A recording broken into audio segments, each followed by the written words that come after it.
గత ఎన్నికల్లో మంగళగిరిలో ఓటమి పాలైన నారా లోకేష్ ఈసారి భారీ విజయం సాధించారు.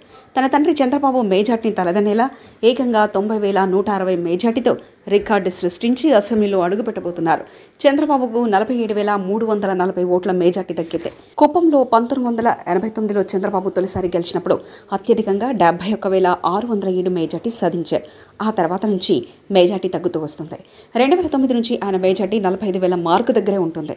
గత ఎన్నికల్లో మంగళగిరిలో ఓటమి పాలైన లోకేష్ ఈసారి అదే స్థానం నుంచి 91,000 ఓట్లకు పైగా మేజార్టీతో విజయకేతనం ఎగరవేశారు. నారా లోకేష్ ఇప్పుడు వారసుడు కాదు, తనను తాను నిరూపించుకున్న రాజకీయ నాయకుడు. ఇంకా చెప్పాలంటే వారసుడు అన్న మైనస్ను సమర్థంగా తొలగించుకుని తన నాయకత్వ లక్షణాలను నిరూపించుకున్న నేత. 5 ఏళ్ల క్రితం టీడీపీ ఓడిపోయినప్పుడు పార్టీకి ఆయనే భారం అన్నారు. ఈరోజు నారా లోకేష్ వల్లే టీడీపీ గెలిచిందన్నారు.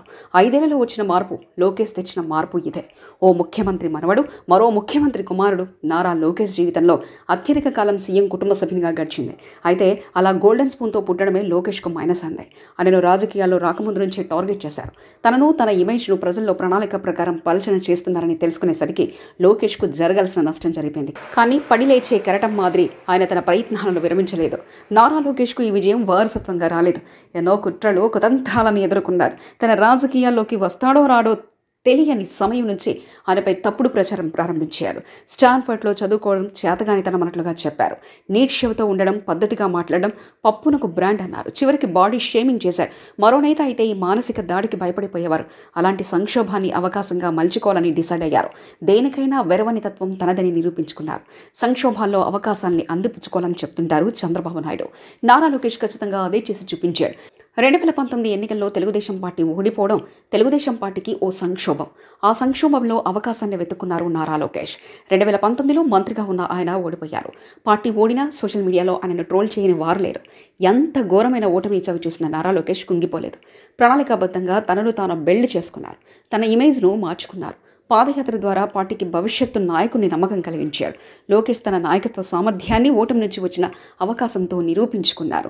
1983 జనవరి 9న ఆంధ్రప్రదేశ్ ముఖ్యమంత్రిగా నందమూరి తారక రామారావు ప్రమాణ స్వీకారం చేయగా అదే నెల 23వ తేదీన చంద్రబాబు నాయుడు, భువనేశ్వరి దంపతులకు నారా లోకేష్ జన్మించారు. స్టాన్ఫర్డ్ విశ్వవిద్యాలయం నుంచి ఎంబీఏ పూర్తి చేసిన లోకేష్ అంతకుముందు కార్నెగీ మెలన్ యూనివర్సిటీ నుంచి బీఎస్సీ పట్టా అందుకున్నారు.